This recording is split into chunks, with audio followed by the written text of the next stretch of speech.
Welcome back to Sika Strength, welcome back to Sika Stan. Today we're doing another athlete reaction video.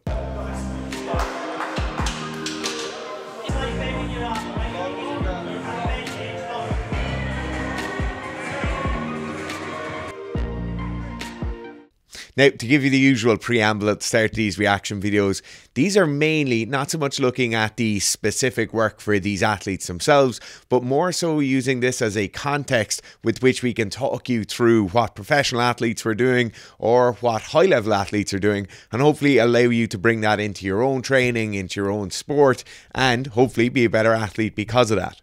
So today we have professional rugby team Bristol Bears, the home of the world famous Max Laheath, and they're going through an off-season rugby session. Now, usually off-season rugby training will look like players getting bigger, stronger and more powerful. And that's definitely true in this session as well. But a very interesting point in this session is we have a bit of a chat from what looks like the head S&C coach here as to the intent behind their training session. And they have quite a lot of injury mitigation stuff going on here. So the first thing we see is a brief run through of where Premiership rugby players get injured most. We see the usual suspects here: concussion, hamstring injury and calf strains. Now, obviously, with the concussion stuff, there's a limited scope of stuff we can do to reduce the risk of concussion when we're in the weight room. Obviously, more lean tissue mass in the neck, less fat tissue in the neck seems to be helping a lot with players at the moment. But what they're really looking at here is hamstring and calf injury mitigation, and specifically building up the tendon integrity in the hamstring and in the calf to hopefully limit the days lost to injury for these players next year. Now, a defining fact of this particular training session is we see a lot of very heavily weighted eccentric movements and somewhat assisted concentric movements in many cases. This is by no means a strange training session. We see all the usual hallmarks of rugby players here. We see weighted pull-ups, we see hamstring Nordics, we see good heavy RDLs, we see some safety bar split squats, all usual things in a rugby player's training program, and of course bench presses. But what we see here is an intent with each and every exercise to do a specific job. So the use of eccentric only training is very, very interesting. Now, eccentric is the lengthening portion, so we're lengthening under tension. When we look at classic exercises like the hamstring Nordic or the quad Nordic, these are eccentrically loaded exercises. We squeeze hard on the way down and we lengthen out the amount of time we're in that eccentric phase for.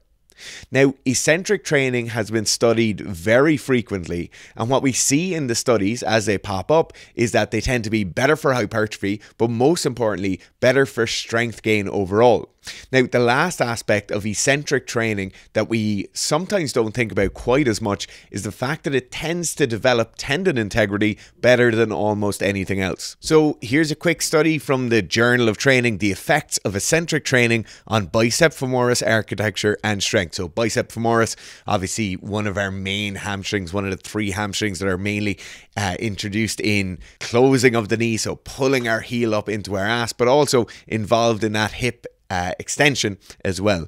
So when we look at a study like this and we look at common training methodologies, we look at what's having the most effect on that tendon and muscle tendon unit architecture, this study seems to suggest that eccentric training is the #1 tool for increasing the integrity of that tendon and that muscle, but also mitigating the risk of injury. So an interesting point from their conclusion here: eccentric strength training produced architectural adaptations in the long head bicep femoris and increased eccentric hamstring strength.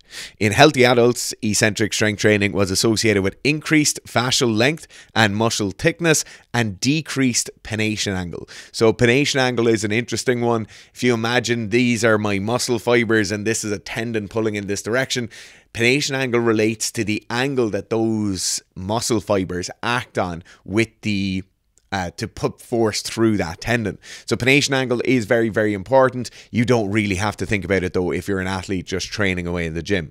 What you should be thinking about though is that there are beneficial effects of really loading the eccentric phase.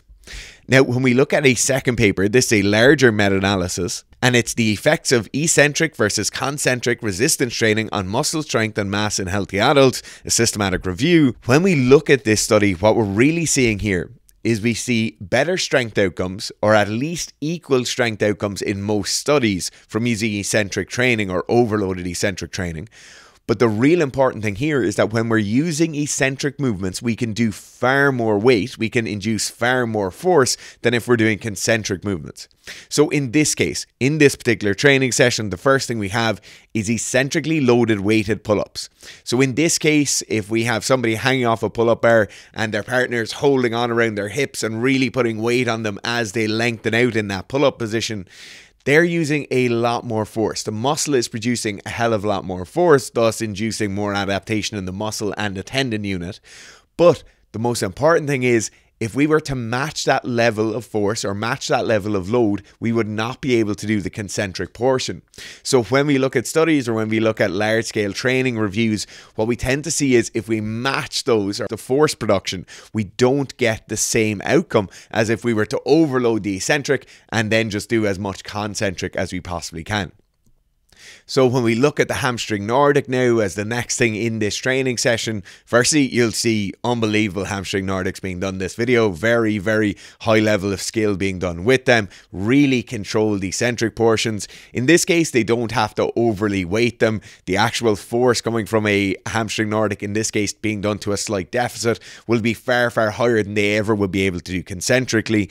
And when we're doing those hamstring Nordics, you can see these words that the coach is talking about at the start. The intent is there. So they're timing each other, they're talking to each other as they're doing the exercise, and they're making sure they're not just flowing through the reps. They're being very conscious with each and every rep, with each and every set, to make sure they're achieving the thing they want to achieve. But the key thing here for you guys is we need great intent, okay? So I want you to think long, strong, and reactive. So intent from you is key to drive the adaptations that we need.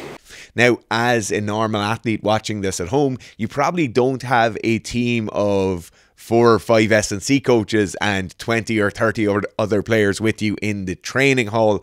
But what you do have is, if you set out at the start of the session with maybe just having a chat with yourself or writing some stuff down in your training journal, when we start with this intent to a training session, we allow ourselves to glean far more effectiveness from that session.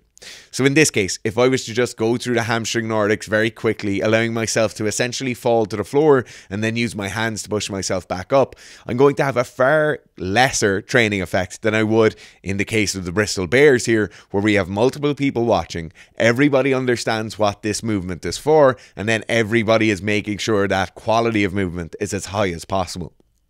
The next movement we have then is a Smith machine bench press, but it's eccentrically loaded once more. So obviously rugby players, a lot of shoulder injuries, they're not mentioned at the start of this video, but obviously anyone who's ever played realizes how many shoulder injuries there are. So in this case, we see a far lower weight being used than what you'd usually use, but you have the advantage of a colossal human being on either side of the barbell pushing you down during that eccentric phase. Now, for you training at home, this is going to be slightly more difficult to emulate. You probably don't have 2 guys or 2 training partners with you. If you do, it's unlikely they'll be able to perfectly push down with the same amount of force on each side of the barbell. And for most of us, we don't have a Smith machine at home. But how could you look to overemphasize that eccentric portion and possibly kind of overload the amount of force being produced? And one of the ways you can do that is by just slowing down that velocity a little bit. Now, when we look at studies on eccentric training versus concentric training, velocity definitely comes into it.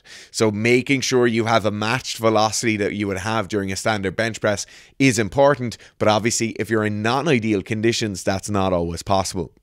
So here we see players using 60 kilos, 100 kilos on the bench press. These are probably 100 or 120 kilos less than their 1 rep max, but they're being massively weighted during the eccentric phase, and then that 60 or 100 kilos on the Smith machine is just easy for them to push up through the eccentric. Now, the final aspect of this is using a Smith machine.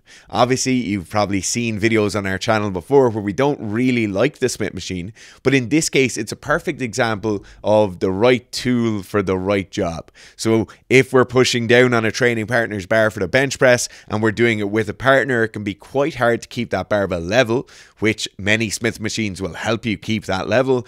Also, it will allow you to make sure that bar path is perfectly straight, or as straight as you're going to have it. So by loading it down with the Smith machine, it is a nice little piece of assistance there, not so much for you, but for the people helping you in that eccentric phase. Now, at the end of the training session or later on in the video, we're not exactly sure the order they're done in, we see some good heavy RDLs.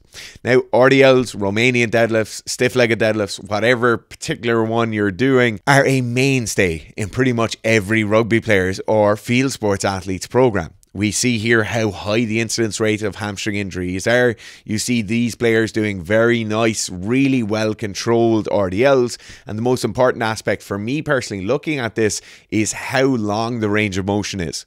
So a lot of the time when we're in our off season, we're really jacking up the weight. We're doing quite a bit of volume. And in that case, sometimes we can see movements like the RDL, which are somewhat auto-regulated in terms of we decide when we come back up from the bottom. We're not always hitting the bar. We're not always hitting the chest with the bar like we will on a bench press. And so in this case, we see many people cutting the range of motion short on their reps. So here we have really nice long range of motion. Once again, come back to the S&C coach. What's the S&C coach talking about? Long, strong, and reactive.